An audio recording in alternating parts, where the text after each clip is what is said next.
Bonsoir, chers frères et sœurs. Vous écoutez, vous connaîtrez la vérité et la vérité vous affranchira sur Ange Ombolo TV. Chers frères et sœurs, c'est toujours pour moi un réel plaisir de venir à vous afin qu'ensemble nous rendions au pied du Seigneur pour partager le pain de vie. La bonne nouvelle, la grâce de Dieu, la bonne nouvelle de la prédestination des yeux de Dieu au salut. Soyez donc, chers frères et sœurs, les bienvenus. Ce soir, j'ai à cœur de vous entretenir au sujet du Dieu absent qui fait problème ou de l'ombre de Dieu, comme quelqu'un dirait également. Donc le thème de la conférence de ce soir est donc intitulé ce Dieu absent qui fait problème ou l'ombre de Dieu.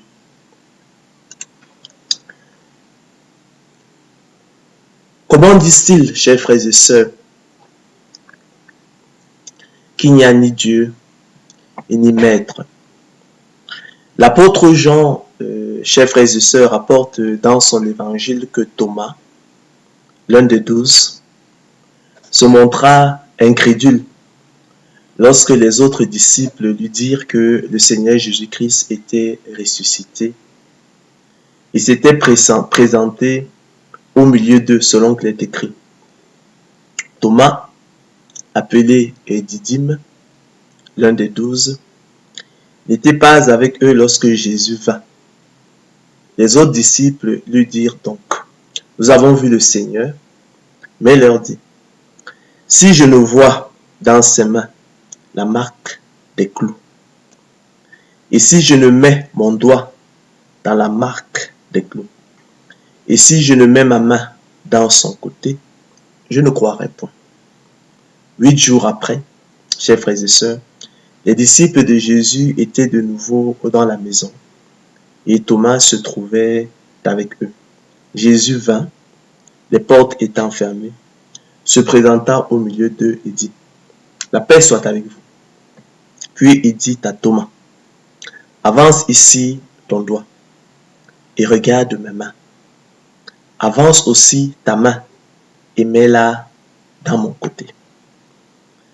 Et ne sois pas incrédule, mais crois. » Thomas lui répondit, « Mon Seigneur et mon Dieu. » Jésus lui dit, « Parce que tu m'as vu, tu as cru.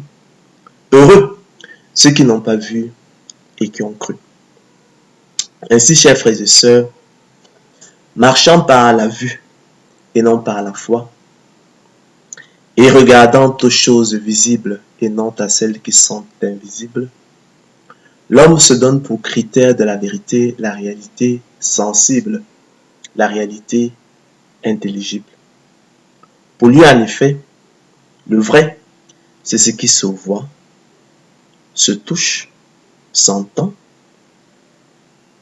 Ici, on joue avec le double sens du verbe entendre. Donc, pensons ici à lui, mais aussi à l'entendement, c'est-à-dire à l'intelligence, s'entend. Donc, lui, mais se comprend aussi, se sent ou se goûte. Il réduit ainsi la vérité, chers frères et sœurs, à un pur objet. L'inconvénient, chers frères et sœurs, avec la vérité objet, comme je l'ai souvent dit, c'est que Dieu est esprit. Or, un esprit, rappela le Seigneur Jésus-Christ, n'a ni chair ni os.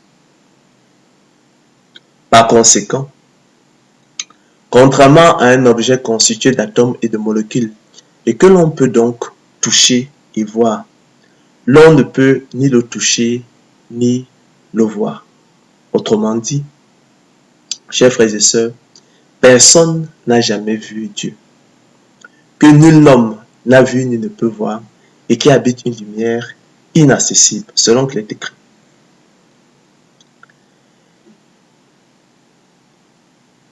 L'Éternel vous parla du milieu du feu, vous entendîtes le son des paroles, mais vous ne vîtes point de figure.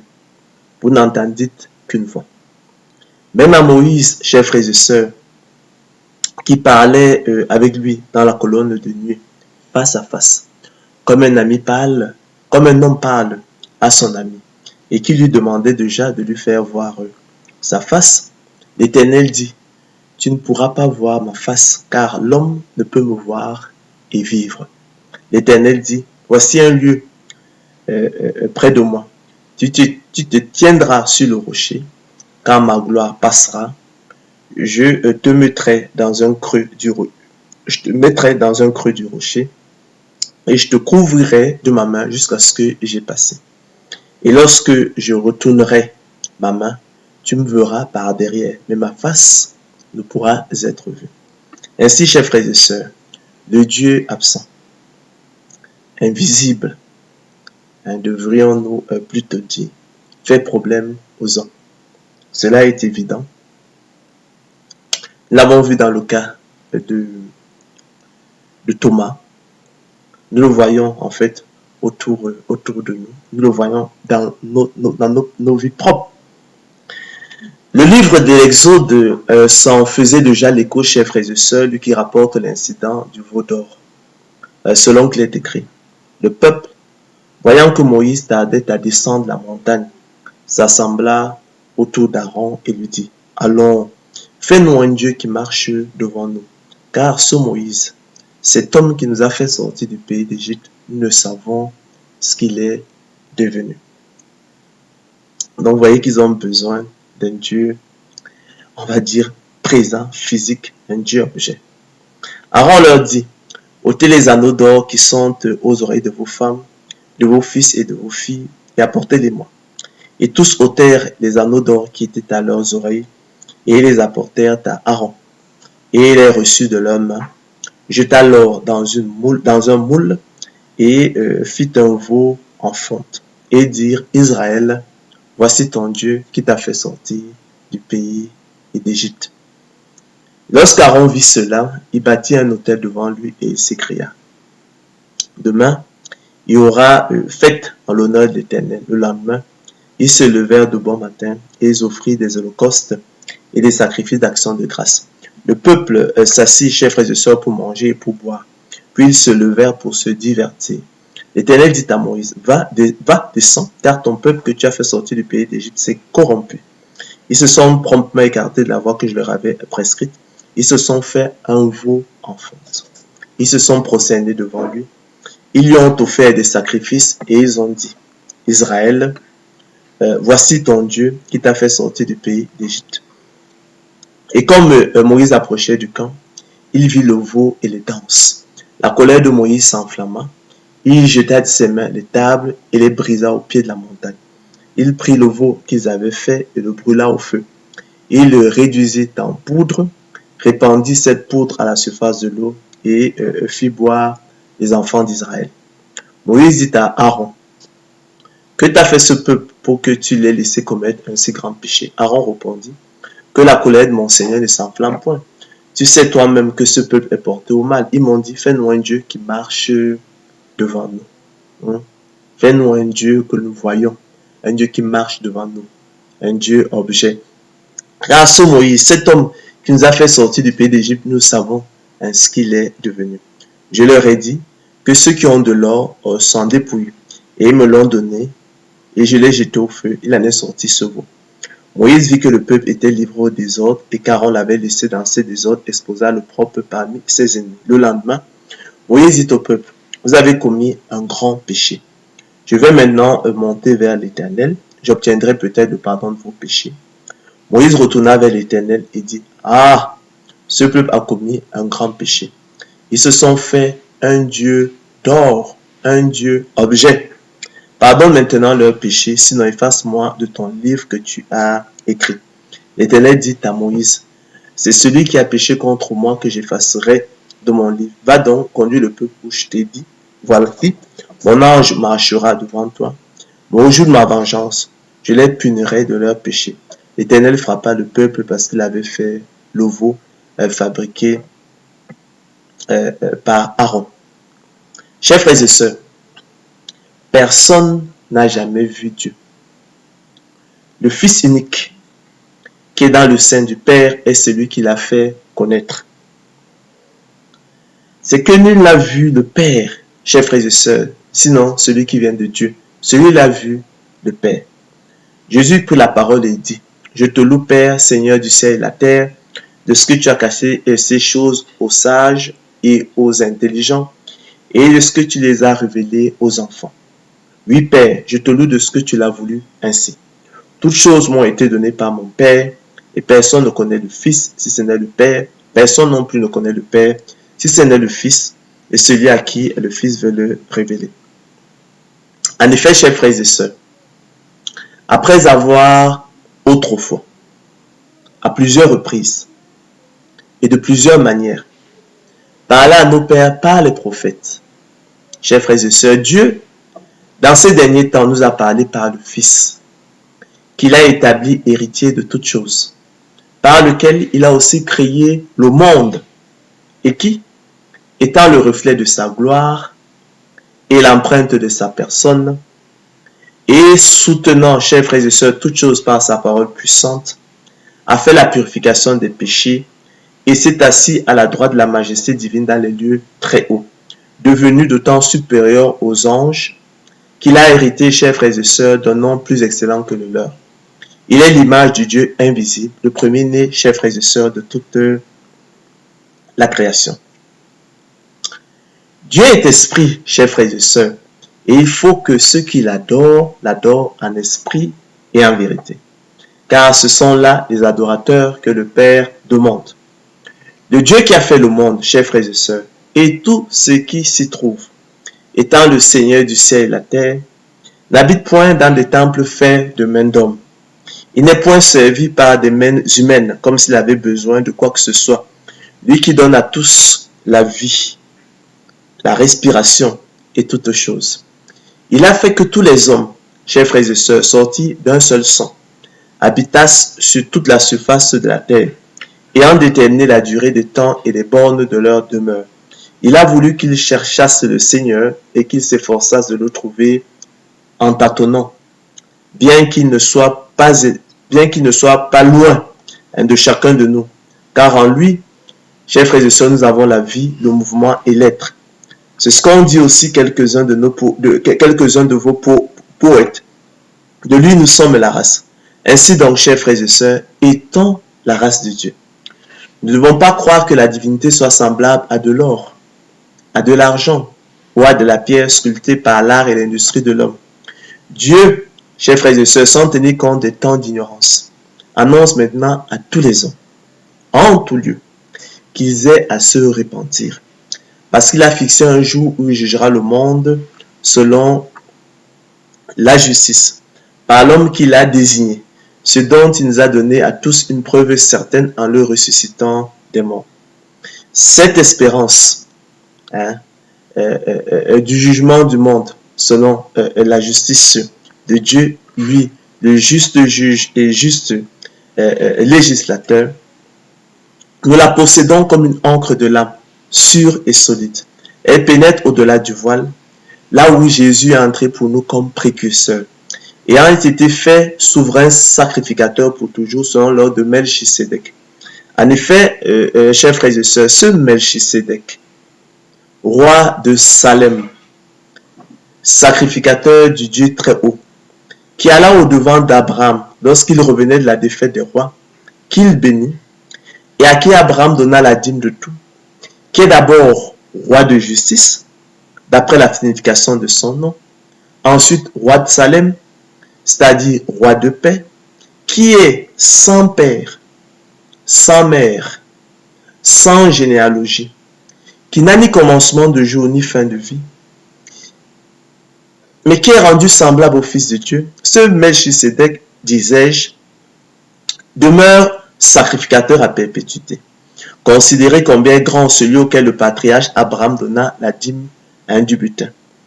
Ceux des fils de Lévi qui exercent le sacerdoce ont, d'après la loi, l'ordre de lever la dîme sur le peuple, c'est-à-dire sur leurs frères qui cependant sont issus des reins d'Abraham.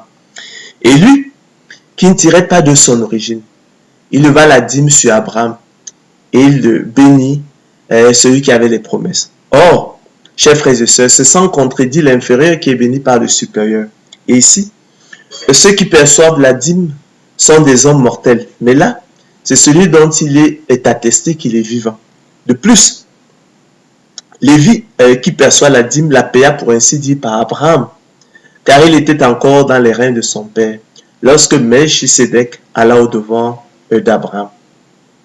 Ô roi des siècles, sans père, sans mère, sans généalogie, qui n'a ni commencement de jour ni fin de vie, immortel donc, c'est la signification de qui n'a ni fin de vie, invisible, seul Dieu, soit honneur et gloire au siècle des siècles. Amen.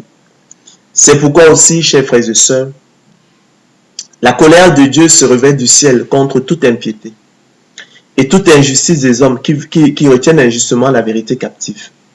Car ce qu'on peut connaître de Dieu est manifeste pour eux, Dieu le leur ayant fait connaître. En effet, chers frères et sœurs, les perfections invisibles de Dieu, sa puissance éternelle et sa divinité se voient comme à l'œil depuis la création du monde quand on les considère dans ses ouvrages. Le chant des oiseaux nous parle. La beauté de la nature nous parle. Le cycle du jour et de la nuit nous parle.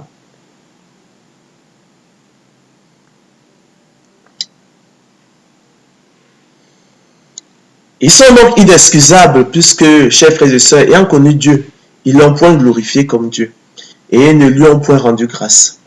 Mais ils se sont égarés dans leurs pensées et leur cœur sans intelligence a été plongé, chers frères et sœurs, dans les ténèbres. Se vantant d'être sages, ils sont devenus fous. Ils ont changé la gloire du Dieu incorruptible en image représentant l'homme corruptible. Les oiseaux, des quadrupèdes et des reptiles. C'est pourquoi Dieu les a livrés à l'impureté, selon les convoitises de leur cœur, en sorte qu'ils déshonorent eux-mêmes leur propre corps, eux qui ont changé la vérité de Dieu en mensonge et qui ont adoré et servi la créature au lieu du Créateur qui est béni éternellement. Amen. C'est pourquoi, chers frères et sœurs, Dieu les a livrés à des passions infâmes.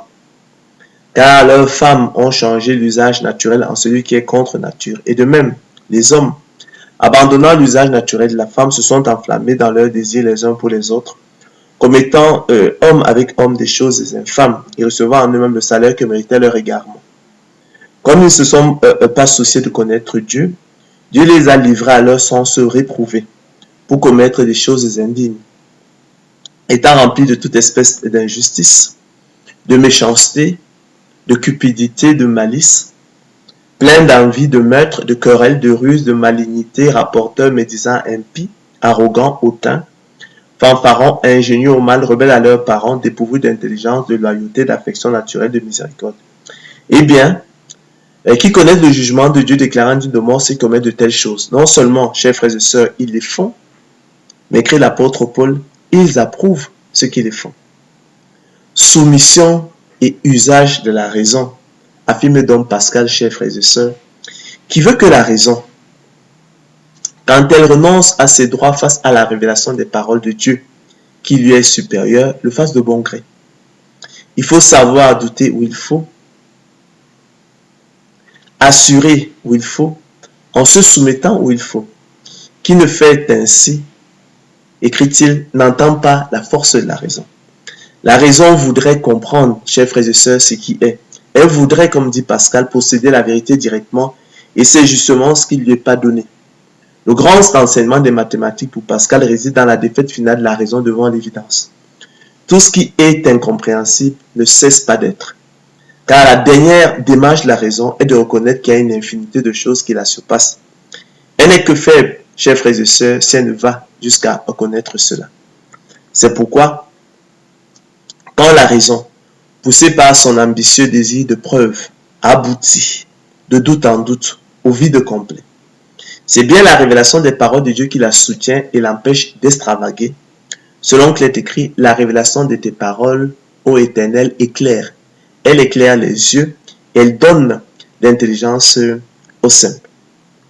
Ainsi, chers frères et sœurs, la raison est l'aspiration à la grandeur, a dit un commentateur de Pascal, mais elle est la conscience de la misère.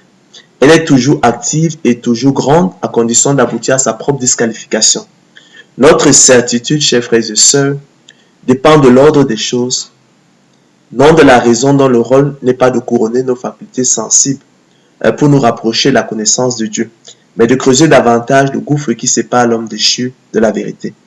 Elle ne laisse entre la connaissance humaine et un objet qui la dépasse d'autres liaisons qu'un saut brusque que la grâce seule peut opérer et qui va conduire du règne de l'évidence naturelle à celui de l'évidence surnaturelle, de l'évidence intuitive au sens de Dieu. Gloire soit au Seigneur Jésus-Christ pour le don de la foi et pour sa parole. Ainsi, chers frères et sœurs, c'est par la foi que nous reconnaissons que le monde a été formé par la parole de Dieu, en sorte que ce qu'on voit n'a pas été fait de choses visibles. C'est par la foi également, chers frères et sœurs, que nous reconnaissons que ce Dieu, architecte et constructeur de l'univers, est sans père, sans mère, sans généalogie, n'a ni commencement de jour, ni fin de vie, est donc immortel. C'est le sens de n'a ni fin de vie. Mais aussi est invisible, seul Dieu, et seul digne d'honneur et de gloire au siècle des siècles. Amen. C'est ce que nous apprend la révélation des paroles de l'Éternel.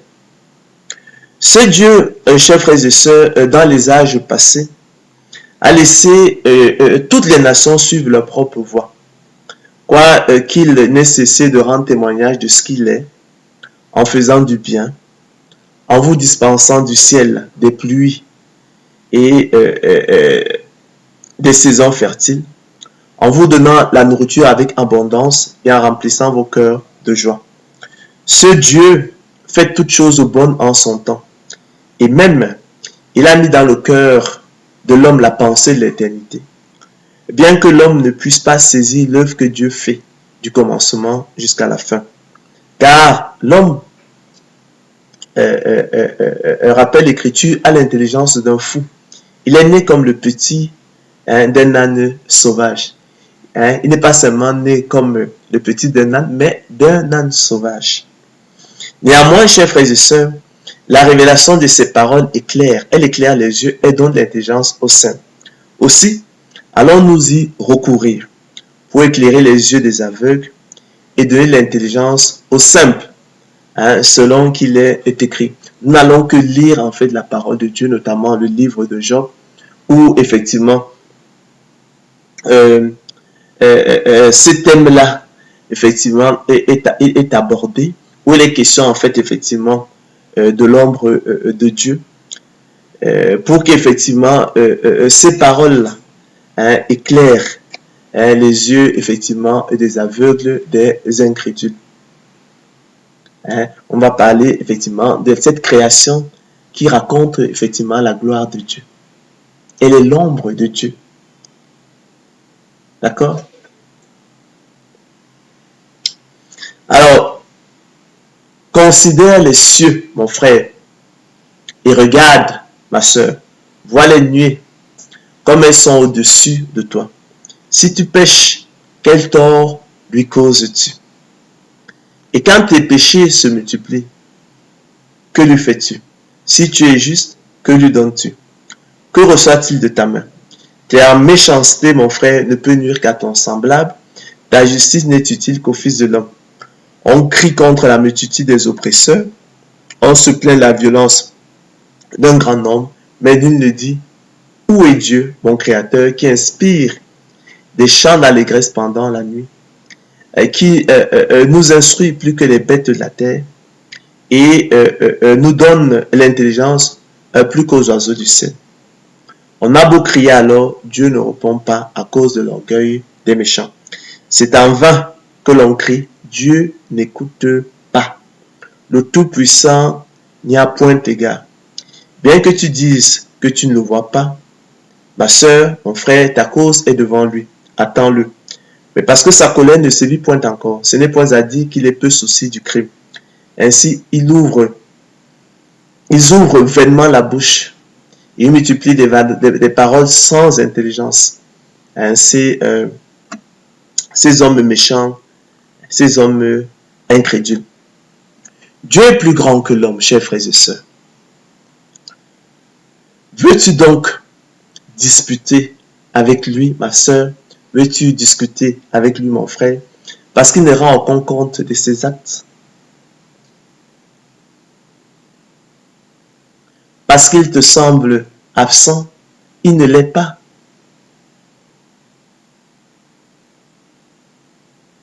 Dans la réalité, Dieu parle cependant tantôt d'une manière, tantôt d'une autre. Et l'on n'y prend point garde. Il parle par des songes, par des visions nocturnes, quand les hommes sont livrés à un profond sommeil, quand ils sont endormis sur leur couche. Alors il leur donne des avertissements et met le soir à ses instructions, afin de détourner l'homme du mal et de le préserver de l'orgueil, afin de garantir son âme de la fosse et sa vie des coups du glaive. Par la douleur aussi, l'homme est repris sur sa couche. Quand une lutte continue vient t'agiter ses os, alors il prend en dégoût le pain, même les aliments les plus exquis. Sa chair se consume et disparaît, ses os qu'on ne voyait pas sont mis à nu. Son âme s'approche de la fosse et sa vie est des messagers de la mort. C'est ce qu'on pourrait en dire de la pandémie du coronavirus qui ravage la planète actuellement. Mais, s'il se trouve pour lui un ange intercesseur, un d'entre les 1000 qui annonce à l'homme la voie qu'il doit suivre, Dieu a compassion de lui et dit à l'ange, délivre-le, afin qu'il ne descende pas dans la fosse. J'ai trouvé une rançon. C'est ce qui arrivera notamment au roi Ézéchias. Dieu prolongea sa vie effectivement de 15 ans. Et sa chair a plus de fraîcheur qu'au premier âge. Il revient au jour de sa jeunesse. Il adresse à Dieu sa prière et Dieu lui est propice, lui laisse voir sa face avec joie et lui rend son innocence. C'est ce qui arriva même aussi à Job à la réalité. Il chante devant les hommes et dit, j'ai péché, j'ai violé la justice et je n'ai pas été puni comme je le méritais.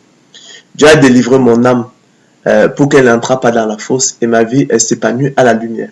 Voilà tout ce que Dieu fait, 2 fois, 3 fois avec l'homme pour amener son âme de la fosse, pour l'éclairer de la lumière des vivants.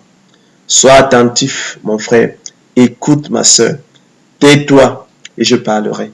Incrédule, ennemi de Dieu, si tu as quelque chose à dire, réponds-moi, parle, car je voudrais te donner raison. Si tu n'as rien à dire, écoute-moi, tais-toi et je t'enseignerai la sagesse. Interroge les bêtes, mon frère, elles t'instruiront. Les oiseaux du ciel, ils te l'apprendront. Eux qui chantent la gloire de Dieu, sa divinité, sa grandeur. Parle à la terre, elle t'instruira. Aux eaux, à la mer, au flot de la mer, lui qui en a fixé les limites. Elles t'instruiront. Et les poissons de la mer te le raconteront. Qui ne reconnaît, mon frère, chez eux la preuve que la main de l'Éternel a fait toutes ces choses? Qui ne reconnaît chez eux la preuve que la main de l'Éternel a fait toutes ces choses? Il tient dans sa main l'âme de tout ce qui vit, le souffle de toute chair d'homme. L'oreille, mon frère, ne discerne-t-elle pas les paroles, comme le palais savoure les aliments? Tout cela vient de Dieu. Dans les béats se trouve la sagesse, et dans une longue vie l'intelligence. En Dieu réside et la sagesse et la puissance. Le conseil et l'intelligence lui appartiennent. Ce qu'il renverse ne sera point rebâti. Celui qui l'enferme ne sera point délivré. Il retient les eaux et tout se dessèche. Il est lâche et la terre en est dévastée. Et lorsque effectivement, les inondations, les pluies diluviennes arrivent. Personne ne... C'est à ce moment-là qu'il se réveille pour dire, mais où est Dieu? Mais lorsque Dieu retient ces choses-là, il retient les eaux, vous voyez, tout le monde l'oublie. Il possède la force et la prudence. Il maîtrise celui qui s'égare ou fait égarer les autres. Il amène captifs les conseillers. Il trouble la raison des juges. Il délie la ceinture des rois. Il mène corde autour de leurs reins. Il amène captifs les sacrificateurs. Il fait tomber les puissants. Il ôte la parole à ceux qui ont de l'assurance. Il prive le jugement les vieillards. Il renverse le mépris sur les grands. Il relâche la ceinture des forts. Il met à découvert ce qui est caché dans les ténèbres. Il produit à la lumière l'ombre de la mort. Il donne de l'accroissement aux nations et il les anéantit. Il les étend au loin. Il les ramène dans leurs limites. Il enlève l'intelligence aux chefs des peuples et les fait errer dans les déserts sans chemin. Il tâtonne dans les ténèbres et ne voit pas clair. Et il les fait errer comme des gens ivres. Voici mon œil a vu tout cela, mon oreille l'a entendu. Et, chers frères et sœurs, il a pris garde. Et nous enseigne Job. Chers frères et sœurs, qui a mesuré les eaux dans les creux de sa main, pris les dimensions des cieux avec la pomme et ramassé la poussière de la terre dans un creux de mesure, qui a pesé les montagnes au crochet et les collines à la balance, qui a sondé l'esprit de l'Éternel et qui l'a éclairé de ses conseils. Avec qui mon frère a-t-il délibéré pour en recevoir de l'instruction? Qui lui a appris le sentier de la justice? Qui lui a enseigné la sagesse et fait connaître le chemin de l'intelligence? Voici, les nations sont comme une goutte d'un seau. Elles sont comme de la poussière sur une balance. Voici, les îles sont comme une fine poussière qui s'envole. Le Liban ne suffit pas pour le feu et ses animaux ne suffisent pas pour l'Holocauste. Toutes les nations sont devant lui comme un rien. Elles ne sont pour lui que néant et vanité. À qui voulez-vous comparer Dieu? Et quelle image ferez-vous son égal? C'est un ouvrier qui fond l'idole, et c'est un orfèvre qui la couvre d'or, et il soude des chaînettes d'argent. Celui que la pauvreté oblige à donner peut choisir un bois et qui résiste à la vermoulure, et se procure un ouvrier capable pour faire une idole qui ne branle pas. Ne le savez-vous pas? Ne l'avez-vous pas appris? Ne vous l'a-t-on pas fait connaître dès le commencement? Vous qui dites il n'y a ni Dieu ni maître. N'avez-vous jamais réfléchi à la fondation de la terre? Arrêtons-nous un instant. N'avez-vous jamais réfléchi à la fondation de la terre? Qui a créé les luminaires, le soleil, pour présider de façon cyclique au jour, la lune, les étoiles, pour présider selon un rythme arrêté à la nuit? Celui qui est assis au-dessus du cercle de la terre, et ceux qui l'habitent sont comme des sauterelles. Il étend les cieux comme une étoffe légère. Il les déploie comme une tente pour en faire sa demeure. C'est lui qui réduit les princes au néant et qui fait des juges la terre une vanité. Ils ne sont pas même plantés, pas même semés, leur tronc n'a pas même de racines en terre. Ils soufflent sur eux, ils se dessèchent et un tourbillon les emporte comme de champ. À qui me comparerez-vous pour que je lui ressemble, dit le Saint? Levez vos yeux en haut et regardez. Qui a créé ces choses? Interrogez-vous. Qui a créé ces choses? Qui fait marcher en ordre leur armée? Il les appelle toutes par leur nom. Par son grand pouvoir et par sa force puissante, il n'en est pas une qui fasse défaut. Pourquoi dis-tu Jacob? Pourquoi dis-tu Israël? Ma destinée est cachée devant l'Éternel, mon droit passe inaperçu devant mon Dieu. Ne le sais-tu pas? Ne l'as-tu pas appris? C'est le Dieu d'éternité, l'Éternel qui a créé les extrémités de la terre. Il ne se fatigue point. Il ne se lasse point. On ne peut sonder son intelligence. Il donne de la force à celui qui est fatigué et il augmente la vigueur de celui qui tombe en défaillance. Les adolescents, mon frère, se fatiguent et se lassent et les jeunes hommes chancellent. Mais ceux qui se confient à l'Éternel renouvellent leur force. Ils prennent de l'envol comme de l'aigle. Ils courent et ne se lassent point. Ils marchent et ne se fatiguent point. À toujours éternel, ta parole subsiste dans les cieux. De génération en génération, ta fidélité subsiste. Tu as fondé la terre et elle demeure ferme. C'est d'après tes lois que tout subsiste aujourd'hui, car toutes choses te sont assujetties. Devant Dieu, mon frère, les ombres tremblent au-dessous des eaux et de leurs habitants. Devant lui, le séjour des morts est nu. L'abîme n'a point de voile. Il étend le septentrion sur le vide. Il suspend la terre sur le néant. Il renferme les eaux dans les nuages et les nuages n'éclatent pas sous leur poids. Il couvre la face de son trône. Il répand sur lui sa nuée. Il a tracé un cercle à la surface des eaux comme limite entre la lumière et les ténèbres. Les colonnes du ciel s'ébranlent et s'étonnent à sa menace. Par sa force, il soulève la mer. Par son intelligence, il en brise l'orgueil. Son souffle donne au ciel la sérénité. Sa main transperce le serpent fuyard. Ce sont là, chers frères et sœurs, les bords de ses voies. C'est le bruit léger qui nous en parvient. C'est l'ombre de Dieu, comme disait quelqu'un. Mais qui entendra le tonnerre de sa puissance? La sagesse, mon frère, où se trouve-t-elle? Où est la demeure de l'intelligence? L'homme n'en connaît point le prix. Elle ne se trouve pas dans la terre des vivants. L'abîme dit, elle n'est point en nous. Et la mer dit, elle n'est point avec moi. Elle ne se donne pas contre de l'or pur. Elle ne s'achète pas au poids de l'argent. Elle ne se pèse pas comme contre l'or d'Ophir, ni contre le précieux onyx, ni contre le saphir. Elle ne peut se comparer à l'or ni au verre. Elle ne peut s'échanger comme pour un vase d'or fin. Le corail et le cristal ne sont rien auprès d'elle. La sagesse vaut plus que les perles. La topaze d'Éthiopie n'est point son égale et l'or pur n'entre pas en balance avec elle. D'où vient donc la sagesse, mon frère? Où est la demeure de l'intelligence? Elle est cachée aux yeux de tout vivant. Elle est cachée aux oiseaux du ciel. Le gouffre et la mort disent, nous en avons entendu parler. C'est Dieu qui en sait le chemin. C'est lui qui en connaît la demeure, car il voit jusqu'aux extrémités de la terre.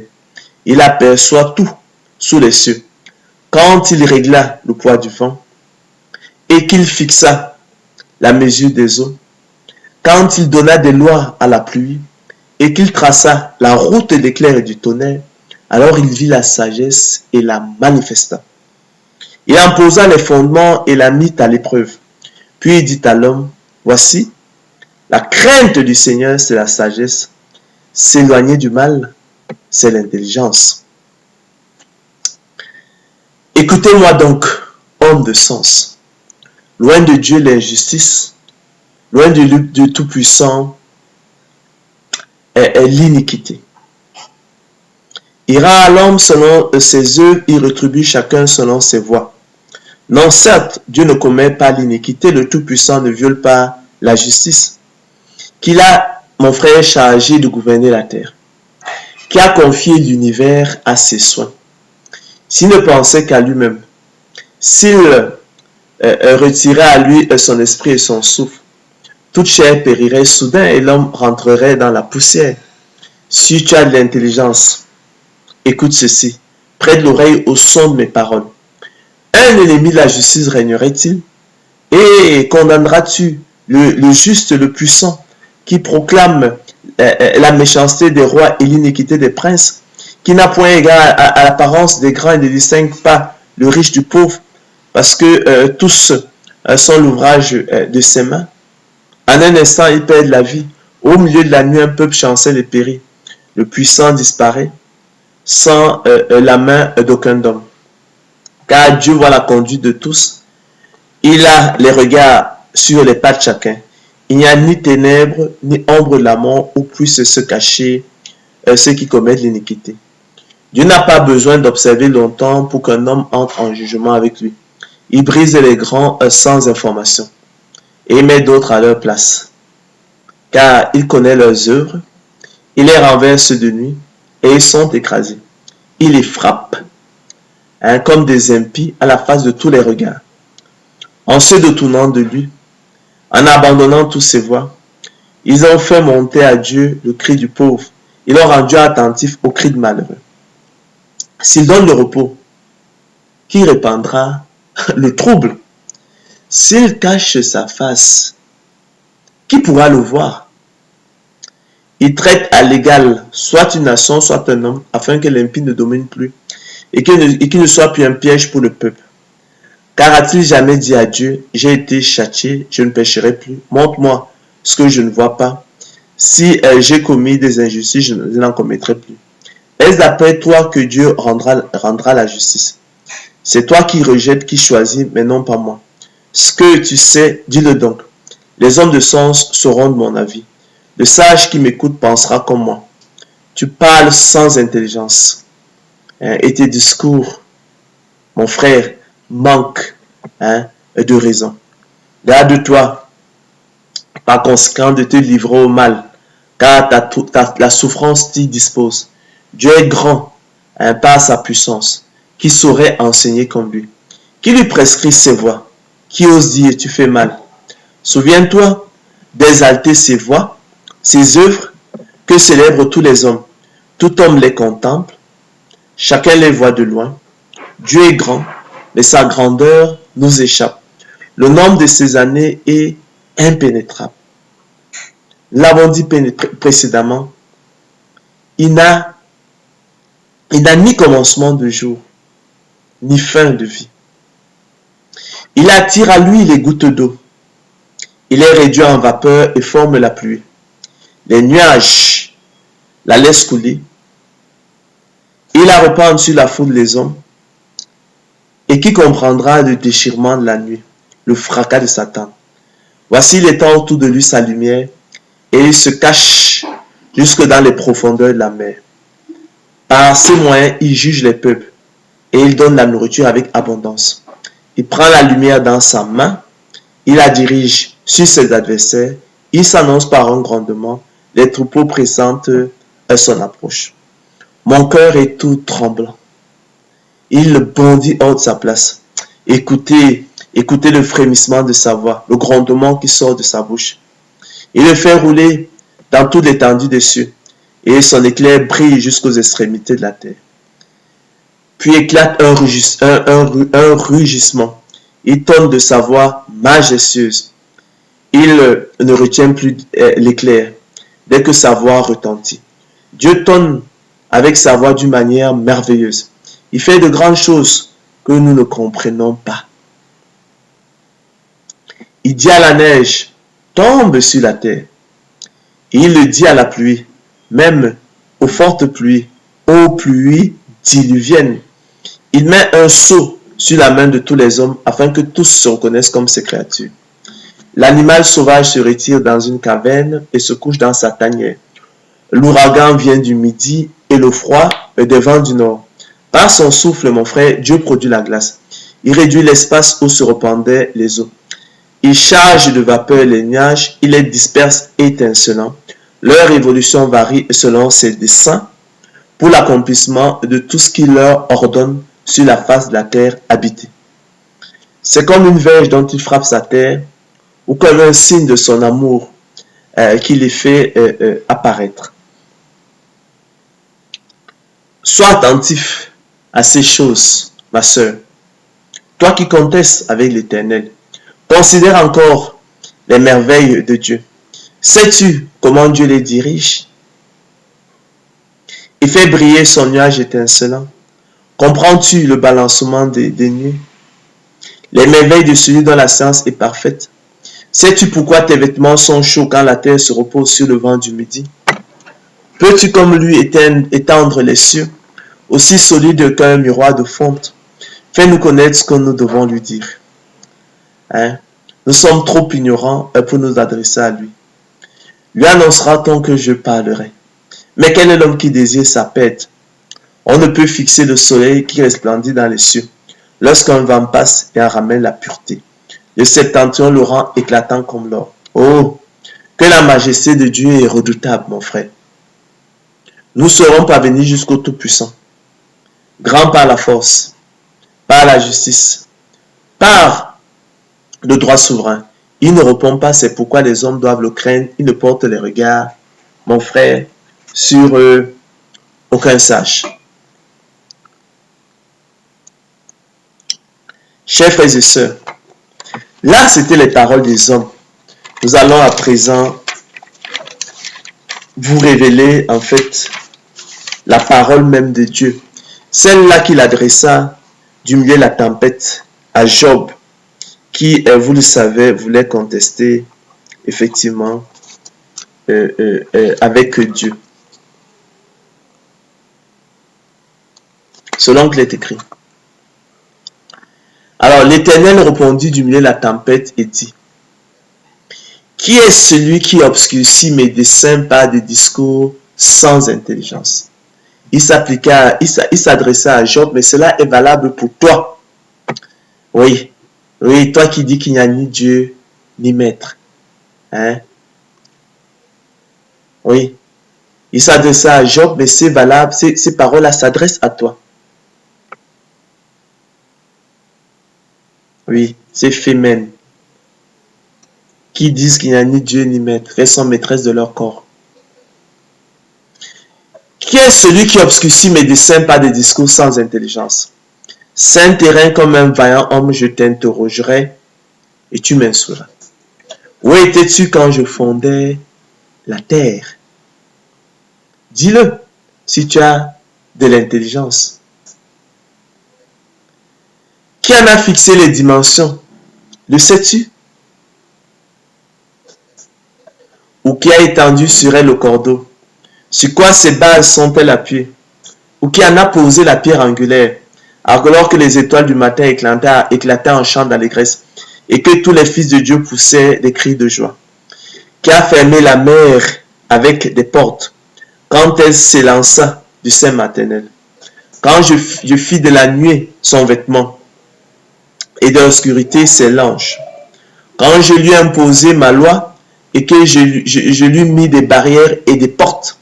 Quand je dis, tu viendras jusqu'ici, tu n'iras pas au-delà, ici s'arrêtera l'orgueil de tes flots. Depuis que tu existes, ma sœur, as-tu commandé au matin? Toi qui dis qu'il n'y a ni Dieu ni maître. As-tu montré sa place à l'aurore pour qu'elle saisisse les extrémités de la terre et que les méchants en soient secoués? Pour que la terre se transforme comme l'argile qui reçoit une empreinte et qu'elle soit parée comme d'un vêtement, pour que les méchants soient privés de leur lumière et que le bras qui se lève soit brisé? As-tu pénétré jusqu'aux sources de la mer? T'es-tu promené dans les profondeurs de l'abîme, ma sœur? Les portes de la mort t'ont-elles été ouvertes, mon frère? As-tu vu les portes de l'ombre de la mort? As-tu embrassé du regard l'étendue de la terre? Parle! Si tu sais toutes ces choses. Où est le chemin qui conduit au séjour de la lumière? Et les ténèbres, où ont-elles leur demeure? Peux-tu les saisir à leur limite et connaître les sentiers de leur habitation? Tu le sais, car alors tu étais né, et le nombre de tes jours est grand. Es-tu parvenu jusqu'aux amas de neige? As-tu vu les dépôts de grêle que je tiens en réserve pour les temps de détresse, pour les jours de guerre et de bataille? Par quel chemin la lumière se divise-t-elle et le vent d'Orient se répand-il sur la terre? Qui a ouvert un passage à la pluie et tracé la route de l'éclair et du tonnerre pour que la pluie tombe sur une terre sans habitants, sur un désert où il n'y a point d'homme? Oui, même là-bas, Dieu fait tomber la pluie. Pas pour toi, pas pour les hommes, pas pour la race humaine. Mais pour qu'elle abreuve les lieux solidaires et arides et qu'elle fasse jamais sortir l'herbe. La pluie a-t-elle un père qui fait naître les gouttes de la rosée, du sein de qui sort la glace et qui enfante le frimas du ciel, pour que les eaux se cachent derrière comme une pierre et que la surface de l'abîme soit enchaînée. Nous-tu les liens des Pléiades ou détaches-tu les cordages de l'Orion? Fais-tu paraître en leur temps les signes du zodiaque et conduis-tu la grande ours avec ses petits? Connais-tu les lois du ciel? Règles-tu son pouvoir sur la terre? Élèves-tu la voix jusqu'aux nuées pour appeler à toi des torrents d'eau? Lance sur les éclairs. Partent-ils, te disent-ils, nous voici? Qui a mis la sagesse dans le cœur? Ou qui a donné l'intelligence à l'esprit? Qui peut, mon frère, avec sagesse, compter les nuages et verser les loutres des cieux pour que la poussière se mette à ruisseler et que les mottes de terre se coulent ensemble? Sais-tu comment se forme le magma sous le volcan? Chasses-tu la proie pour la lionne et apaises-tu la faim des lionceaux? Quand ils sont couchés dans leur tanière, quand ils sont en embuscade dans leur repère, as-tu jamais réfléchi à ces choses-là? Qui prépare au corbeau sa pâture quand ces petits crient vers Dieu, quand ils sont errants et affamés? Sais-tu quand les chèvres sauvages font bas?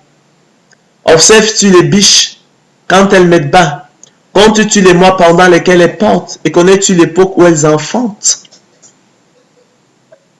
Elles se courbent, laissent échapper leur progéniture et sont ébranlées de leur douleur. Et sont délivrées de leur douleur. Est-ce toi qui les délivres de leur douleur? Est-ce toi qui délivres la femme enceinte de sa douleur? Leurs petits prennent de la vigueur et grandissent en plein air. Et ils s'éloignent et ne reviennent plus auprès d'elle. Mon frère, qui met en liberté l'âne sauvage et la franchit de tout lien? J'ai fait du désert son habitation, de la terre salée sa demeure. Il se rit du tumulte des villes. Il n'entend pas les cris d'un maître. Il parcourt les montagnes pour trouver sa pâture. Il est à la recherche de tout ce qui est vert. Le buffle veut-il être à ton service, ma sœur? Passe-t-il la nuit vers ta crèche? L'attaches-tu par une corde pour qu'il trace un sillon? Va-t-il après toi briser les mottes des vallées? Te reposes-tu sur lui parce que sa force est grande?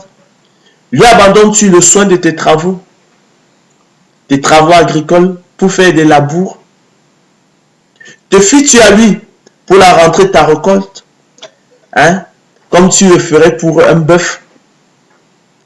Est-ce lui qui doit l'amasser dans ton air? Mon frère, l'aile de l'autruche se déploie joyeuse, on dirait l'aigle au plumage de la cigogne. Mais l'autruche abandonne ses œufs à la terre, elle les fait chauffer sur la poussière, elle oublie que le pieu peut les écraser, qu'une bête des champs peut les fouler. Elle est dure, mon frère, envers ses petits, comme s'il n'était point à elle. Elle ne s'inquiète pas de l'inutilité de son enfantement. Pourquoi? Car Dieu lui a refusé la sagesse, tout simplement. Il ne lui a pas donné l'intelligence en partage. Oui. Et il aurait pu te faire, toi qui gueules maintenant, toi qui veux contester avec lui, il aurait pu te faire cafard.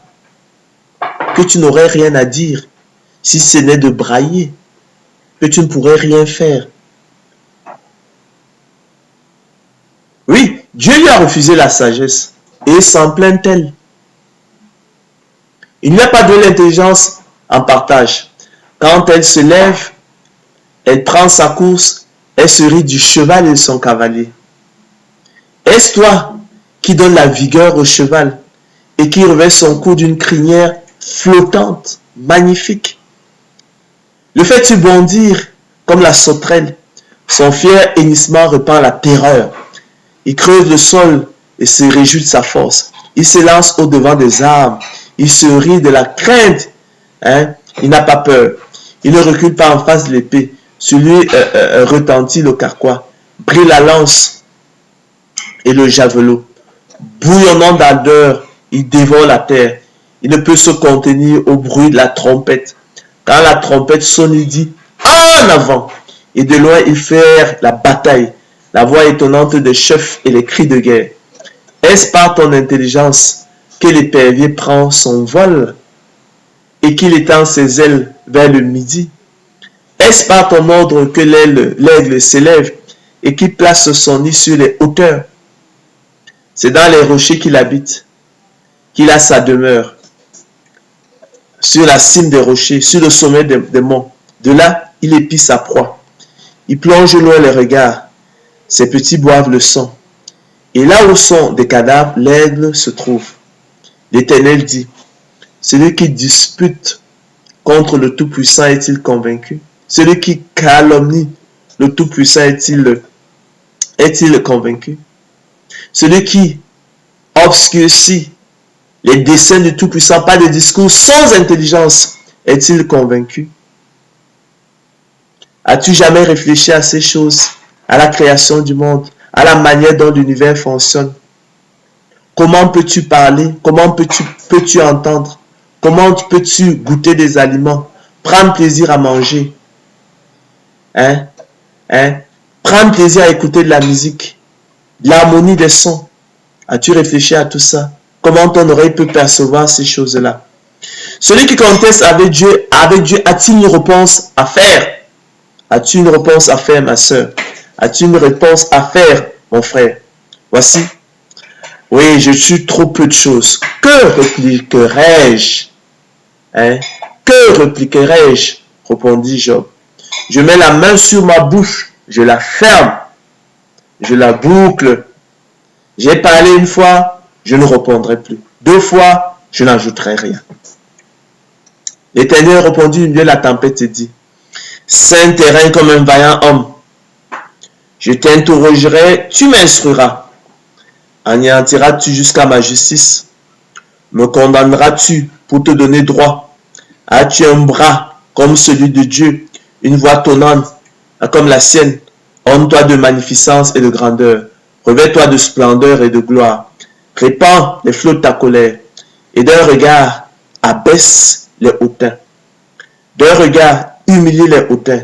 Écrase sur place les méchants. Cache-les tous ensemble dans la poussière. Enferme leur front dans les ténèbres. Alors, je rends hommage à la puissance de ta droite. Voici l'hippopotame, à qui je donnais la vie comme à toi. Oui, il mange de l'herbe comme le bœuf. J'aurais pu te crier souris. D'accord, qui aurait rien à dire par rapport à cela. Je fais de mon bien ce que je veux. Ne m'est-il pas permis de faire de mon bien ce que je veux?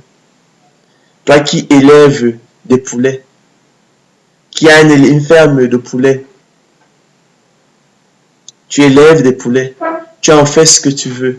Tu décides de passer tel poulet à l'abattage, de conserver tel autre. Les poulets, t'ont-ils demandé leur avis? Voici l'hippopotame à qui j'ai donné la vie comme à toi. Il mange de l'herbe comme le bœuf. Le voici, sa force est dans ses reins et sa vigueur dans les muscles de son ventre. Il plie sa queue aussi ferme qu'un cèdre. Les nerfs de ses cuisses sont entrelacés, ses os sont des tubes d'airain, ses membres sont comme des barres de fer. Il est la première des œuvres de Dieu. Celui qui l'a fait l'a pourvu d'un glaive. Il trouve sa pâture dans les montagnes. Où se jouent toutes les bêtes des champs. Il se couche sous les lotus au milieu des roseaux et des marécages. Les lotus le couvrent de leur ombre, les sols du torrent l'environnent. Que le fleuve vienne à déborder, il ne s'enfuit pas. Mais toi, tu frémis, tu es pris de peur à l'avancée des vagues de l'océan. Que le Jourdain se précipite dans sa gueule, il reste calme. Et sa force ouverte qu'on pourrait le saisir? Est-ce au moyen de filet qu'on pourrait lui percer le nez? Prendras-tu le crocodile à l'hameçon, comme tu le fais avec des simples poissons, avec des maquereaux? Saisiras-tu sa langue avec une corde, comme vous le faites pour les mâchoirons? Mettras-tu un joug dans ses narines? Lui perceras-tu la mâchoire avec un crochet? Te pressera-t-il de supplication? Te parlera-t-il d'une voix douce? Fera-t-il une alliance avec toi pour devenir à toujours ton esclave? Joueras-tu avec lui comme avec un oiseau? L'attacheras-tu pour amuser les jeunes filles? Les pêcheurs en trafiquent-ils? Le partagent-ils entre les marchands? Couvras-tu sa peau de dard et sa tête de harpon? Pour le caparaçonner, pour l'orner. Dresse ta main contre lui et tu ne t'aviseras plus de l'attaquer. Voici, on est trompé dans son attente. À son seul aspect, n'est-on pas terrassé? Nul n'est assez hardi pour l'exciter. Qui donc me résisterait en face? De qui suis-je le débiteur? Je le payerai. Sous le ciel, crois-moi, tout m'appartient. Je vais encore parler de ses membres et de sa force et de la beauté de sa structure. Qui soulèvera son vêtement? Qui pénétrera entre ses mâchoires? Qui ouvrira les portes de sa gueule? Autour de ses dents habite la terreur. Ses magnifiques et puissants boucliers sont unis comme par un sceau. Ils se serrent l'un contre l'autre et l'air ne passerait pas entre eux. Ce sont des frères qui s'embrassent, se saisissent, demeurent inséparables. Ces éternuements font briller la lumière. Ses yeux sont comme les paupières de l'aurore. Des flammes jaillissent de sa bouche, des étincelles de feu s'en échappent. Une fumée sort de ses narines, comme d'un vase qui bout, d'une chaudière ardente. Son souffle allume les charbons, sa gueule lance la flamme. La force a son cou pour demeure et l'effroi bondit au-devant de lui. Ses parties charnues tiennent ensemble, fondues sur lui, inébranlable. Son cœur est dur comme la pierre, dur comme la meule inférieure. Quand il se lève, les plus vaillants ont peur et l'épouvante les fait fuir. C'est en vain qu'on l'attaque avec l'épée. La lance, le javelot, la cuirasse ne servent à rien. Il regarde le fer comme de la paille, les reins comme du bois pourri. La flèche ne le met pas en fuite. Les pierres de la fronde sont pour lui du chaume. Mais regarde comment tu es vulnérable. C'est avec une fronde que David terrassa Goliath. Lui qui était considéré comme un géant. Il ne voit point dans la massue qu'un brin de paille. Il rit au sifflement des dards. Sous son ventre sont des pointes aiguës. On dirait une herse qui s'étend sur le limon. Il fait bouillir le fond de la mer comme une chaudière. Il agite comme un vase rempli de parfums. Il laisse après lui un sentier lumineux. La brume prend la chevelure d'un vieillard. Sur la terre, nul n'est son maître, à part moi. Il a été créé pour ne rien craindre. Il regarde avec dédain tout ce qui est élevé. Il est le roi des plus fiers des animaux. Oui, je reconnais que tu peux tout et que rien ne s'oppose à tes pensées, répliqua Job. Quel est celui qui a la folie d'obscurcir mes desseins? Oui, reprit Job, j'ai parlé sans les comprendre de merveilles qui me dépassent et que je ne conçois pas. Écoute-moi, et je parlerai, je t'interrogerai, tu m'instruiras. Job d'ajouter, mon oreille avait entendu parler de toi, mais maintenant mon œil t'a vu. C'est pourquoi je me condamne et je me repens sur la poussière et sur la tente.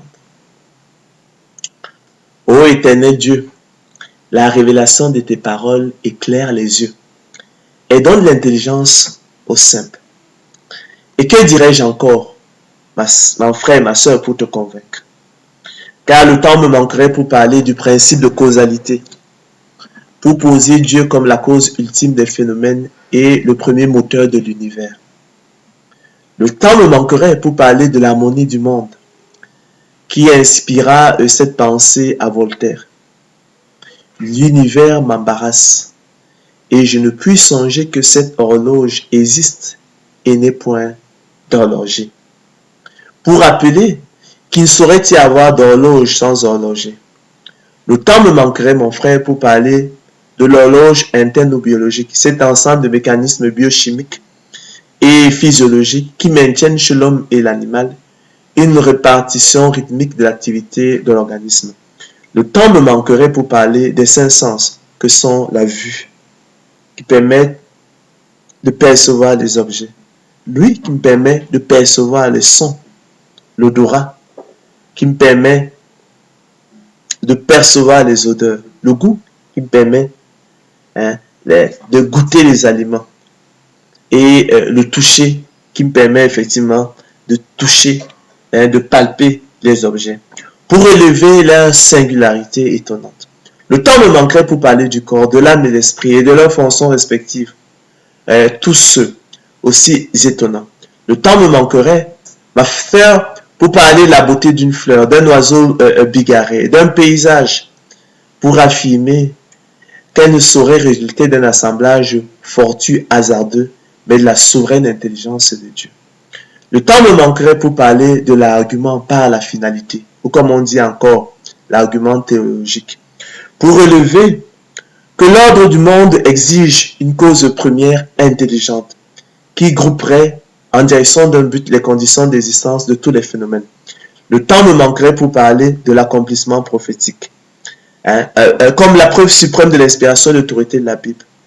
Le temps me manquerait pour parler d'Israël, la vigne éternelle des armées, qui maintenant reverdit en ce printemps tardif et éphémère d'Israël, après un hiver rude et prolongé consécutif à la destruction de Jérusalem en 70 de notre ère par les troupes romaines du général Titus.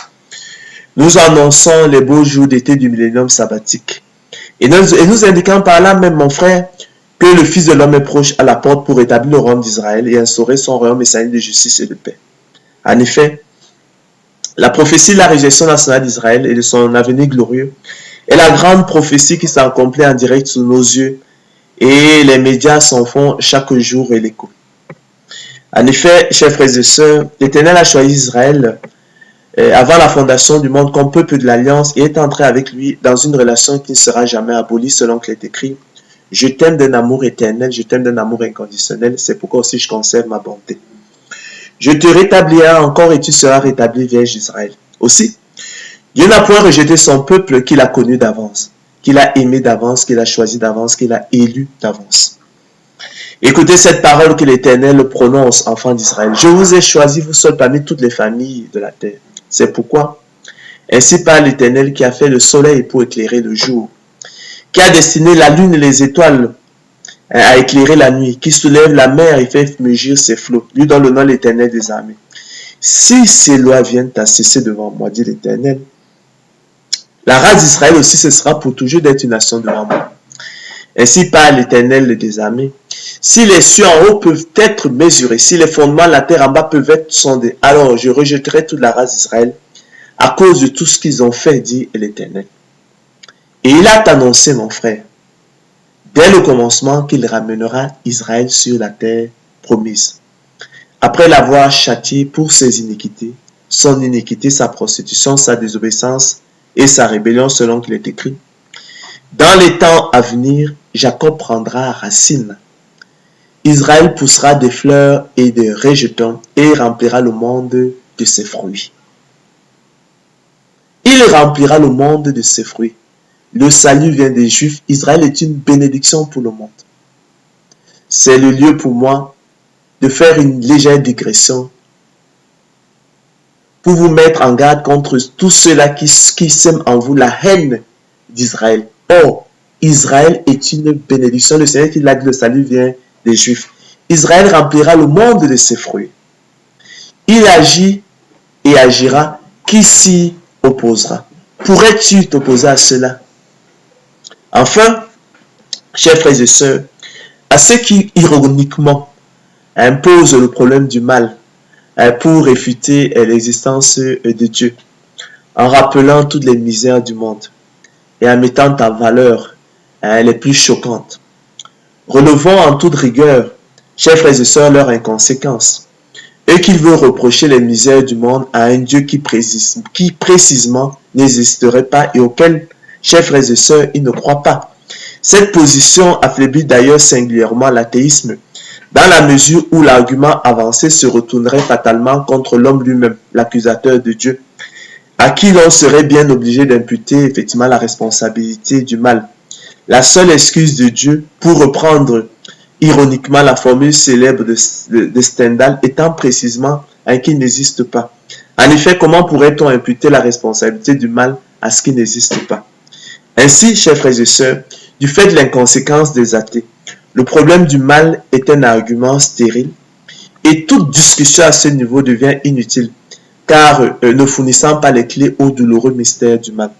Tout de plus, chers frères et sœurs, devons-nous reconnaître que l'athée ne saurait poser le problème du mal, dont il ne détient pas la clé pour justifier son rejet de Dieu, qui ne peut être que l'objet d'une libre option de sa part, d'un pari, à la manière de Pascal.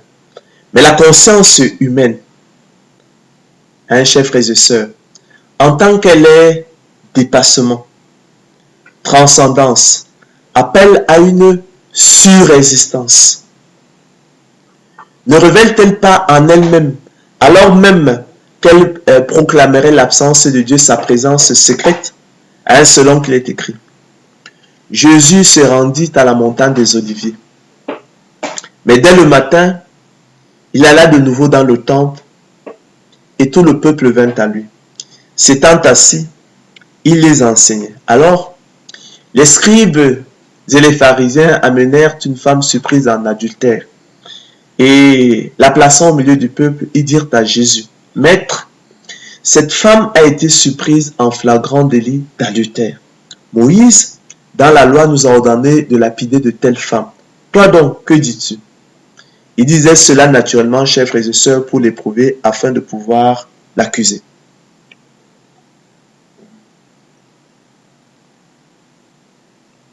Mais Jésus, s'étant baissé, écrivait avec le doigt sur la terre. Comme il continuait de l'interroger, de le harceler, attendant une réponse de sa part pour le piéger, il se releva et leur dit, « Que celui de vous, qui est sans péché, jette le premier la pierre contre elle. » Étant de nouveau baissé, il écrivait sur la terre. Chers frères et sœurs, quand ils entendirent cela, accusés par leur conscience, ils se retirèrent un à un, depuis les plus âgés jusqu'aux derniers.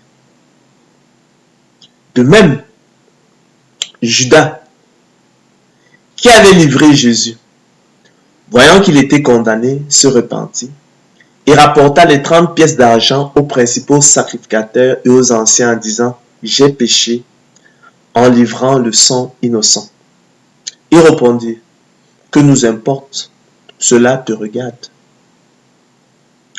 Judas jeta les pièces d'argent dans le temple et se retira. Judas, chers frères et sœurs, jeta les pièces d'argent dans le temple, se retira et alla se pendre misérablement. Ils montrèrent par là même que l'œuvre de la loi est écrite dans leur cœur, leur conscience, en rendant témoignage, et leur pensée, s'accusant ou se défendant tour à tour. C'est ce qui paraîtra au jour où, selon mon évangile écrit de l'apôtre Paul, Dieu jugera par Jésus-Christ les actions secrètes des hommes. Ainsi donc, chers frères et sœurs, la conscience humaine, c'est vrai qu'il y en a dont la conscience est morte. Par exemple, effectivement, ces pharisiens à qui, vers qui, Judas s'était rapproché. La conscience humaine, notre conscience, ne révèle-t-elle pas en elle-même, alors même qu'elle proclamerait l'absence de Dieu, sa présence secrète? C'est elle qui accusa effectivement les pharisiens et les scribes, eux qui voulaient condamner la femme adultère. C'est elle qui accusa Judas, qui reconnut qu'il avait péché et qui alla misérablement se pendre. C'est la conscience qui est dans l'ombre de Dieu, qui constitue l'ombre de Dieu, ce Dieu que l'on ne voit pas.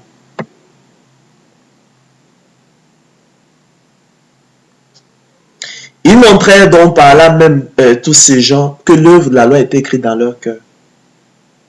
L'œuvre de la loi de Dieu était écrite dans leur cœur. L'ombre de Dieu était dans leur cœur.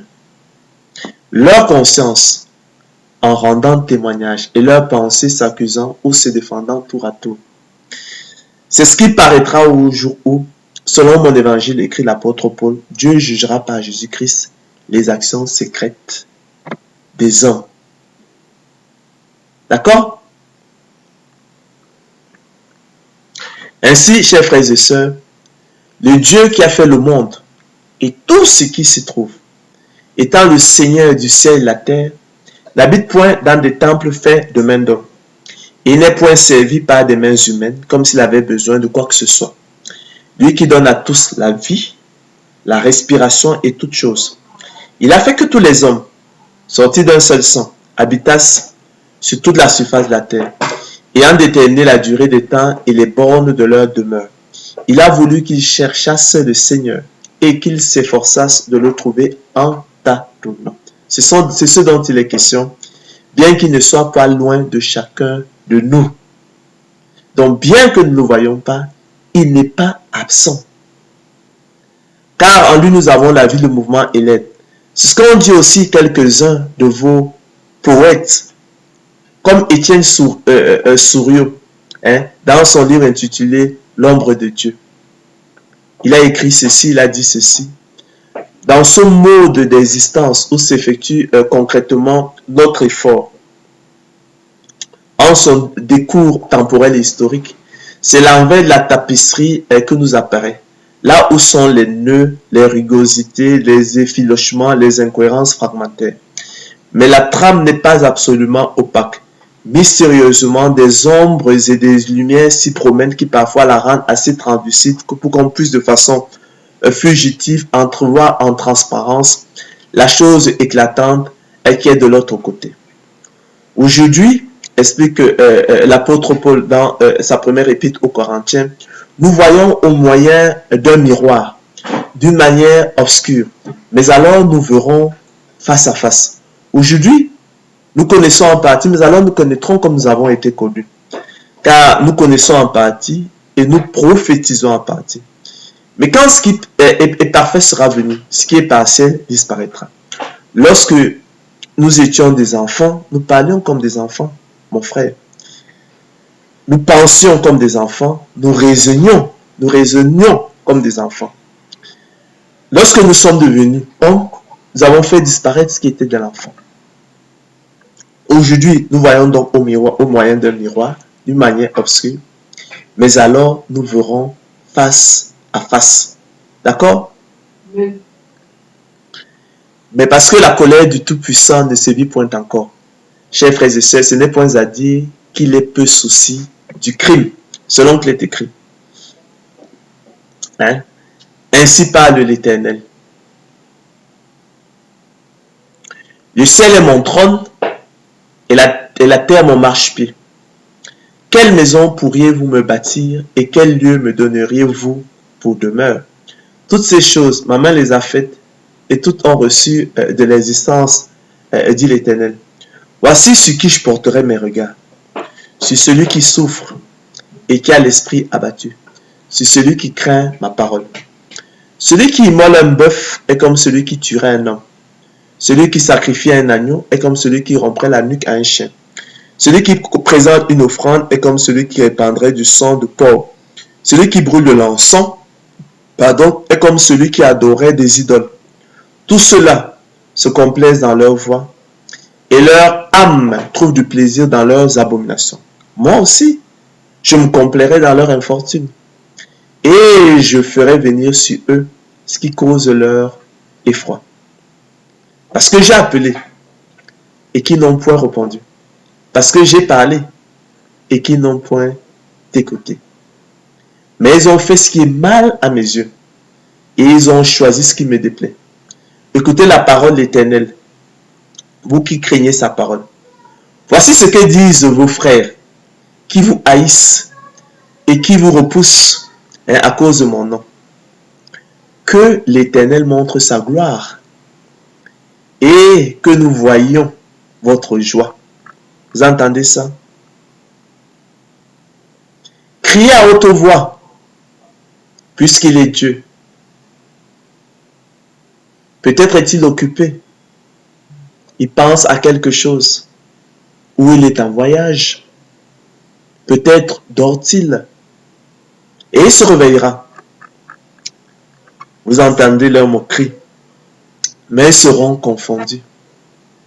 C'est pourquoi lorsque vous voyez le coronavirus se déferler comme ça, ils paniquent. Oui, les bouches seront fermées. Ils vont mettre la main sur la bouche. L'Éternel enverra des fléaux comme ça. Il y a 7 fléaux qui vont ravager la terre, selon les écrits de l'apôtre Jean dans l'Apocalypse. Il enverra des fléaux comme ça sur la terre pour la ravager. Et le coronavirus ne fait pas partie de ces fléaux, mais c'est un avant-goût, c'est un aperçu. C'est un aperçu de ce qui arrivera sur la terre. Mais ils seront confondus. Une voix éclatante sort de la ville. Une voix sort du temple. C'est la voix de l'Éternel qui paye à ses ennemis leur salaire. Malheur à ceux qui ajoutent maison à maison et qui joignent champ à champ jusqu'à ce qu'il n'y ait plus d'espace et qu'ils habitent seuls au milieu du pays. Voici ce que m'a révélé l'Éternel des armées. Certainement, ces maisons nombreuses seront dévastées. Ces grandes et belles maisons n'auront plus d'habitants. Même 10 arpents de vigne ne produiront qu'un bac, et un homère de semences ne produira qu'un épha. Malheur à ceux qui, de bon matin, courent après les boissons enivrantes, et qui, bien avant, dans la nuit, sont échauffés par le vin, et qui disent, mangeons et buvons, car demain, nous mourrons. La harpe et le luth, le tambourin, la flûte et le vin animent leur festin. Mais ils ne prennent point garde à l'œuvre de l'Éternel. Ils ne voient point le travail de ses mains. C'est pourquoi mon peuple sera soudain emmené captif. Sa noblesse mourra de faim et sa multitude sera desséchée par la soif. C'est pourquoi le séjour des morts ouvre sa bouche et élargit sa gueule comme une outre mesure. Alors descendent la magnificence et la richesse de Sion et sa foule bruyante et joyeuse. Les petits seront abattus, les grands seront humiliés et les regards des hautains seront abaissés. L'Éternel des armées sera élevé par le jugement et le Dieu saint sera sanctifié par la justice. Des brebis paîtront comme sur leur pâturage et des étrangers dévoreront les possessions ruinées des riches. Malheur à ceux qui tirent l'iniquité avec les cordes du vice et le péché comme avec les traits d'un chat et qui disent que l'Éternel hâte, que l'Éternel accélère son œuvre afin que nous la voyions. Que le Saint d'Israël, que le décret du Saint d'Israël arrive et s'exécute afin que nous le connaissions. Eux qui disaient précédemment, criez, ils vous disent, criez à haute voix, puisqu'il est Dieu. Il pense peut-être à quelque chose où il est occupé, où il est en voyage, peut-être dort-il. Il se réveillera. Criez plus haut. Malheur à ceux qui appellent le mal bien et le bien mal, qui changent les ténèbres en lumière et la lumière en ténèbres, qui changent l'amertume en douceur et la douceur en amertume. Malheur à ceux qui sont sages à leurs yeux et qui se croient intelligents. Malheur à ceux qui ont de la bravoure pour boire du vin et de la vaillance pour mêler les liqueurs fortes, qui justifient le coupable pour un présent et enlèvent aux innocents leurs droits. C'est pourquoi, chers frères et sœurs, comme une langue de feu dévore le chaume, et comme la flamme consume l'herbe sèche, ainsi leur racine sera comme de la pourriture, et leur fleur se dissipera comme la poussière. Car ils ont dédaigné, ils ont méprisé la loi de l'Éternel des armées, et ils ont méprisé la parole du Saint d'Israël. C'est pourquoi la colère de l'Éternel s'enflamme contre son peuple. Il étend sa main sur lui et il le frappe. Les montagnes s'ébranlent et les cadavres sont comme des balayés au milieu des rues. Malgré tout cela, sa colère ne s'apaise point et sa main est encore étendue. Il élève une bannière pour les peuples lointains et il en siffle un et les extrémités de la terre. Voici, il arrive avec promptitude et légèreté. Nul n'est fatigué. Nul ne chancelle de lassitude, personne ne sommeille ni ne dort. Aucun n'a la ceinture de ses reins détachée, ni la courroie de ses souliers rompus. Ses flèches sont aiguës, et tous ses arcs tendus. Les Les sabots de ses chevaux ressemblent à des cailloux et les roues de ses chars à un tourbillon. Son rugissement est comme celui d'une lionne. Il rugit comme des lionceaux. Il gronde et saisit sa proie. Il l'emporte et personne ne vient au secours. En ce jour, mon frère, il y aura près de lui un mugissement comme celui d'une tempête sur mer. En regardant la terre, on ne verra que ténèbres, avec des alternatives d'angoisse et d'espérance. Au ciel, l'obscurité régnera. Voici déjà écrit l'apôtre Paul, bien-aimé, la seconde lettre que je vous écris. Dans l'une et dans l'autre, je cherche à éveiller par des avertissements votre saine intelligence, afin que vous vous souveniez des choses annoncées d'avance par les saints prophètes et du commandement du Seigneur et Sauveur enseigné par vos apôtres, sachant avant tout, chers frères et sœurs, que dans les derniers jours, il viendra des moqueurs, avec leur raillerie, marchant selon les convoitises, selon leur propre convoitise, et disant, où est la promesse de son avènement? Car depuis que les pères sont morts, tout demeure comme dès le commencement de la création. Ils veulent ignorer, en effet, chers frères et sœurs, que les cieux existaient autrefois par la parole de Dieu. De même qu'une terre tirée de l'eau est formée au moyen de l'eau, et que par ces choses le monde alors périt, submergé par l'eau, tandis que par la même parole, les cieux et la terre d'à présent sont gardés, réservés pour le feu, pour le jour du jugement et de la ruine des hommes impies. Il est une chose bien aimée que nous ne devons pas ignorer, c'est que devant le Seigneur, un jour est comme 1000 ans et 1000 ans sont comme un jour. Le Seigneur ne tarde pas dans l'accomplissement de la promesse, comme quelques-uns le croient. Mais il use de patience envers vous, ne voulant qu'aucun ne périsse, mais voulant que tous arrivent à la repentance. Le jour du Seigneur viendra comme un voleur. En ce jour, les cieux passeront avec fracas, les éléments embrasés se dissoudront, et la terre avec les œufs qu'elle renferme sera consumée. Puisque donc, chers frères et sœurs, toutes ces choses doivent se dissoudre. Quelle ne doit pas être la sainteté de votre conduite et votre piété, tandis que vous attendez à hâter l'avènement du jour du Seigneur, à cause duquel les cieux enflammés se dissoudront et les éléments embrasés se fondront. Mais nous attendons, selon sa promesse, de nouveaux cieux et une nouvelle terre où la justice habitera. C'est pourquoi, bien-aimés, en attendant ces choses, appliquez-vous à être trouvés par lui sans tache et irrépréhensible dans la paix. Croyez que la patience de notre Seigneur est votre salut, comme notre bien-aimé frère Paul vous l'a aussi écrit selon la sagesse qui lui a été donnée. C'est ce qu'il fait dans toutes les lettres où il parle de ces choses dans lesquelles il y a des choses difficiles à comprendre, dont les personnes ignorantes et mal affamées tordent le sens, comme sur les autres écritures, pour leur propre ruine. Vous donc, bien-aimés, vous, téléspectateurs de Ange Molo TV, vous qui êtes avertis, mettez-vous sur vos gardes. Ne peut qu'entraîner par l'égarement des impies. Vous ne venez à déchoir de votre fermeté, mais croissez dans la grâce et dans la connaissance de notre Seigneur et Sauveur Jésus-Christ. À lui, soit de la gloire maintenant et pour l'éternité. Amen. Voilà pourquoi, poursuit-il, je prendrai soin de vous rappeler ces choses, bien que vous les sachiez maintenant, et que vous soyez affermis dans la vérité présente. Et je regarde comme un devoir, aussi longtemps que je suis dans cette tente, de vous tenir à l'éveil par des avertissements, car je sais que je la quitterai subitement ainsi que le Seigneur Jésus-Christ nous l'a fait connaître. Mais j'aurai soin qu'après mon départ, vous puissiez toujours vous souvenir de ces choses. Aussi, chers frères et sœurs, encore avec le roi Nebuchadnezzar, levons plutôt les yeux vers le ciel. Vous savez ce qui lui arriva.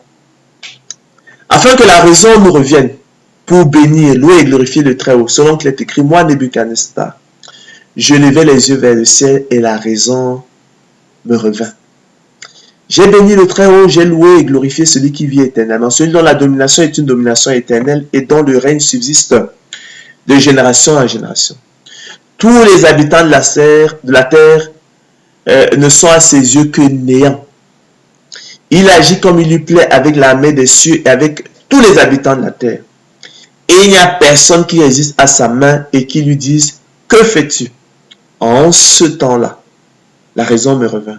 Maintenant, dit le roi Nebuchadnezzar, je loue, j'exalte et je glorifie le roi des cieux, dont toutes les œuvres sont vraies, et les voies justes, et qui peut abaisser ceux qui marchent avec orgueil.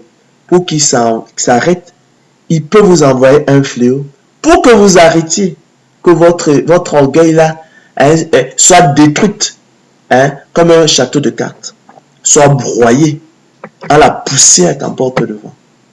Que vous réfléchissiez un peu.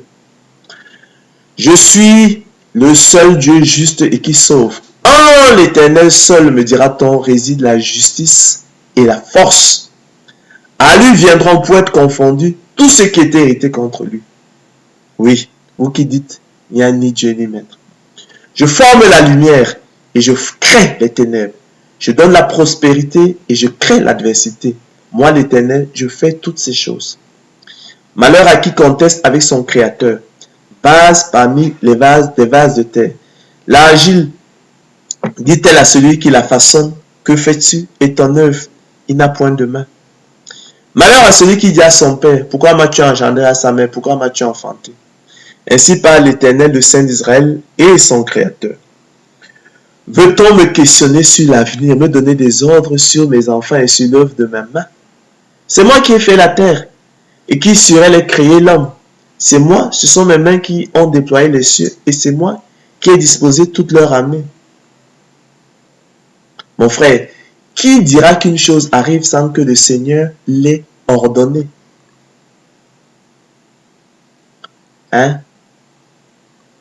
S'interroge dans une question de rhétorique le prophète Jérémie dans les Lamentations.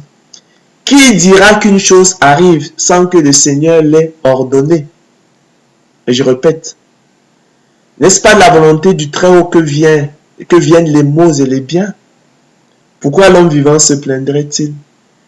Que chacun se plaigne de ses propres péchés. Recherchons nos voies, examinons-les, sondons-les et retournons à l'Éternel. Arrive-t-il un malheur dans une ville sans que l'Éternel en soit l'auteur? Amos 3,6. Je ne fais que lire la parole de Dieu. Arrive-t-il un malheur dans une ville sans que l'Éternel en soit l'auteur? Amos 3,6. L'Éternel a tout fait pour un but, même le méchant pour le jour du malheur. L'Éternel a tout fait pour un but, mon frère, ma soeur, même le méchant pour le jour du malheur. Votre pandémie de coronavirus, il y a beaucoup de thèses qui s'affrontent sur l'histoire. On raconte beaucoup de choses. Et les uns disent qu'on a fabriqué ça en Chine. Et les autres, on a dit qu'on a fait ci, on a fait ça. Mais toujours est-il que, il est dit que l'Éternel a tout fait pour un but, même le méchant pour le jour du malheur. Ces hommes méchants qui vont faire je ne sais pas quoi parce que, ils ont créé dans vos coronavirus. Oui, c'était pour le jour du malheur. C'est pour que vous vous arrêtiez, par exemple. Dieu a mis dans leur cœur d'exécuter son dessein et d'exécuter un même dessein. Apocalypse 17, 17. Oui, nous devons le reconnaître, Seigneur, que tes pensées, ô Dieu, me semblent impénétrables. Que le nombre en est grand. Si je les compte, elles sont plus nombreuses que les grains de sable. Dit le psalmiste. Une science aussi merveilleuse est au-dessus de ma portée. Elle est au-dessus de la portée de l'homme. Elle est trop élevée pour que l'homme puisse la saisir. C'est pourquoi aussi Job, lorsque son œil vit Dieu, lui qui voulait contester avec Dieu, se repentit sur la poussière et sur la cendre. Il ferma sa bouche. Il ne put dire que ces paroles. Oui, j'ai parlé sans les connaître, sans les comprendre, de merveilles qui me dépassent et que je ne conçois même pas. Tu devrais parvenir jusqu'à cela. Ferme ta bouche, plus que de dire des inepties.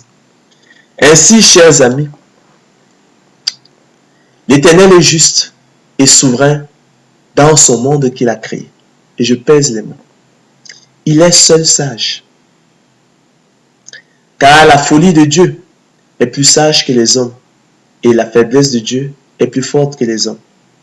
Il est plein de miséricorde et de compassion. Il est lent à la colère et riche en bonté. Et il ne nous traite pas selon nos péchés. Il ne nous punit pas selon nos iniquités. Et il a mis en nous la parole de la réconciliation. Nous faisons donc, à travers les ondes de Anjombolo TV, les fonctions d'ambassadeurs pour Christ. Comme si Dieu exhortait par nous. Nous nous en supplions, chers frères et sœurs. Vous qui dites, il n'y a ni Dieu ni maître. Au nom de Jésus-Christ, soyez réconciliés avec Dieu. Ma prière à Dieu pour vous, chers amis, le Père de gloire, le Dieu de notre Seigneur Jésus-Christ, vous qui, comme Thomas avant vous, ne l'aimez pas sans l'avoir vu, en qui vous ne croyez pas sans le voir encore, multipliant des blasphèmes à son égard, je pense aux Fémani, animés par la folie d'obscurcir ses desseins en parlant sans les comprendre de merveilles qui vous dépassent et vous concevez même pas, et qui vous donne un esprit de sagesse et de révélation dans sa connaissance, et qu'il illumine les yeux de votre cœur, pour que vos yeux aveugles parce qu'ils le sont, voient, et que la révélation de ces paroles en cette soirée éclaire vos yeux et vous donne de l'intelligence. Ô roi des siècles, sans père, nous l'avons dit précédemment, sans mère, sans généalogie, qui n'a ni commencement de jour, ni fin de vie, immortel donc, c'est le sens de qui n'a ni fin de vie, invisible, mais présent. Seul Dieu soit honneur et gloire au siècle des siècles. Amen. Nous sommes donc, chers frères et sœurs, parvenus au thème de notre conférence.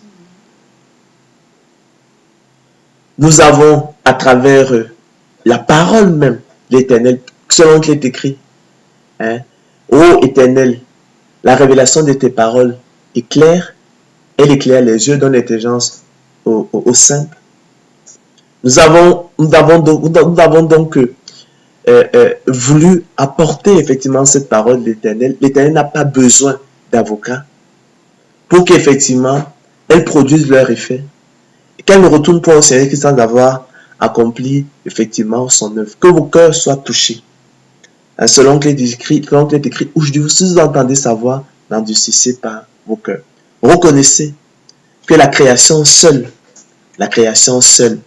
les oiseaux qui chantent la gloire de Dieu, l'océan, les vagues, dont il a fixé les limites pour leur orgueil, le soleil qui s'élève le matin, qui préside au jour, les étoiles, les lumières qui président à la nuit, racontent la gloire de Dieu, sa divinité.